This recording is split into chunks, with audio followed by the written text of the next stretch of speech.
au lieu de présenter ses plates excuses pour avoir heurté la sensibilité de centaines de milliers de ses concitoyens, a récemment fait une sortie médiatique pour réitérer ses propos avec la même insolence et la même indiscipline, en martelant à qui voulait l'entendre qu'elle n'avait rien à regretter de ses exactions. Au regard de tous ces actes qui frisent l'arbitraire et la provocation, nous exigeons avec force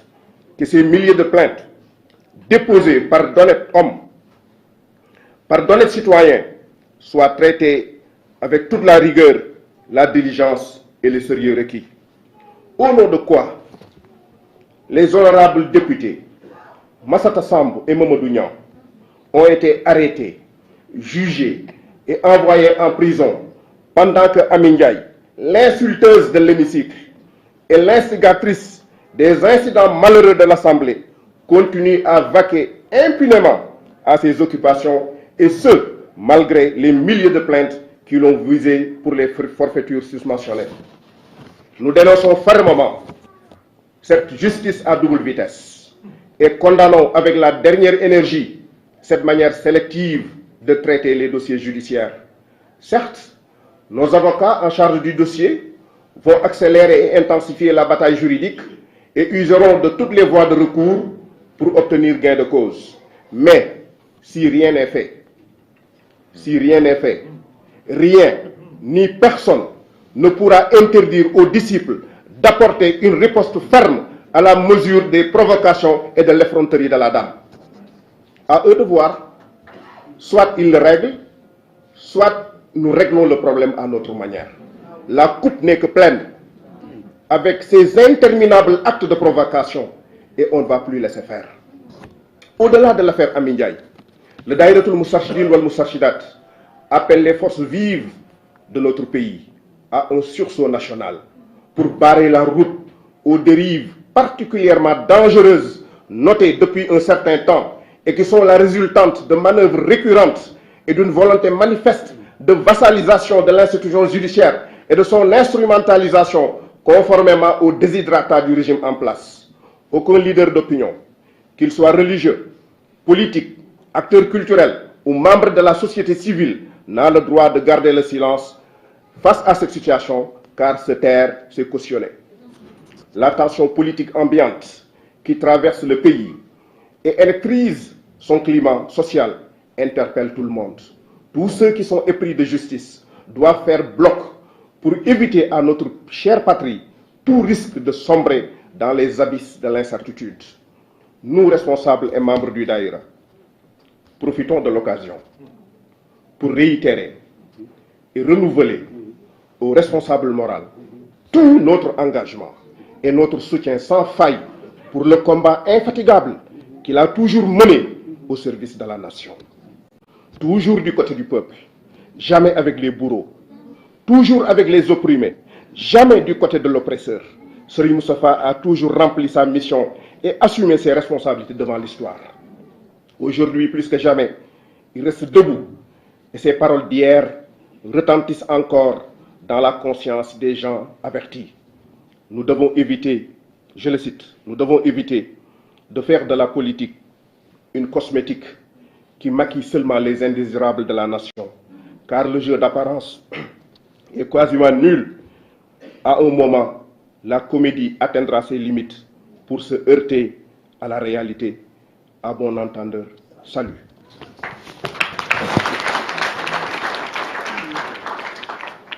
Daanaka mënoon naa yem ci lii te ñu ñaan ndax li amoon solo yépp ci kàddu ñi njëkk a jiitu wax nañ ko. dafa am lu xew mooy dañoo laal ku kenn warul laal laale ko fu ko kenn warul laale mu yar ñoo xam ne kenn yaru leen defar ñoo xam ne kenn defaru leen ci àdduna bii ñu toll. kon bu loolu amee te ñi mu defar boobaak léegi di taaxeerlu yar biñ leen yar moo tax Serigne Moussa daf ñoo jàngal yoon. bi mbir mi amee dañoo déposer ay plaintes 80 000 plaintes ba Sénégal di Sénégal ba léegi mi ngi soog a am ay nit jóg déposer 80 000 plaintes ci benn temps bu gàtt di ay góor di ay jigéen di ay mag di ay ndaw pour wane seen naqar mbokk yi may wane ne 80 000 personnes xajuñu ci dëkk xajuñu ci kenn nit kon bu ñu d'accord ne plainte la ñuy déposer ñooñu lan leen yar moo tax waaye nan lañ mën a nangoo 80 000 plaintes ñu déposer ko Louga déposer ko Dakar déposer ko Thiès déposer ko Rufisque déposer ko Ñiibi déposer ko fu nekk ci àdduna bi boobaak léegi amul benn plainte boo xam ne yëkkati nañ ko ne dañ koy topp te réew mi luñ ne Ñoxor Njaay ñu ne procureur génnal luñ ne Ñoxor Njaay ñu ne section de recherche génnal dama ne cette justice à double vitesse dafa war a arrêter Massata Samb ak Mamadou Niang ñu arrêté leen tëj leen te soxna si nga xam ne xaw ma soxna si sax xaw ma ndaw soosu nga xam ne li xew lépp moom la ñu ngi ko bàyyi ba tey muy dox ay soxlaam au nom de quoi waaw dañuy wax nag ne ñun ñi nga xam ne ñooy njabootu Cheikh Seyd Mouhamadul Moustapha Sy bi yoon jotee jaar nañ ci yoon ndax loolu la ñu jàngal waaye bu ñu utiliser fi yoon wax ba yoon wax jeex te ñoom defuñu dara ñun daañ ko faj mooy li soxna Roqaya wax léegi buñ ko fajul ñun ñu faj ko à notre manière te fañ koy faj gañ koy faj à notre manière mën na bañ a neex kon nag ñoom ñoo am intérêt pour ndaw si tooñ gi mu tooñ publiquement parce que sëñ Moustapha daf ne tooñu maa tey baalug maa tey dafa tooñ publiquement dañ ko war a sanctionner publiquement li nga xam ne nii mooy moom la yoon wax ci moom dafa war a appliquer wu ci moom te dara waru cee des kon certes am nañuy avocat yoo xam ne ni ñi ngi topp dossier bi waaye avocat dafa am fu mu yem parce que ki nga xam ne ni jëfumaa tey lay def kooku faaliwul avocat faaliwul juridiction waaye nag dañ leen a bëgg a xamal ne waxuñu Ami Ndiaye parce que kooku mën naa ne wolof nee na ku ñeme rek dañ laa déy dafa am ñu nekk ci gannaawam waaye Ami Ndiaye ak ne nekk ci gannaawam sëriñ Moustapha du seen moroom ku sëñ Moustapha yar du sa moroom même Macky Sall mi nga xam ne nii xëy na mooy seen kilifa sëriñ Moustapha du moroomu baayam moom Macky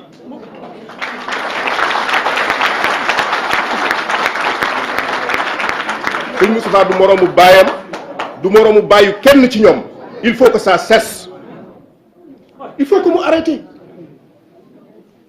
arrêter le sëriñ Cheikh daan wax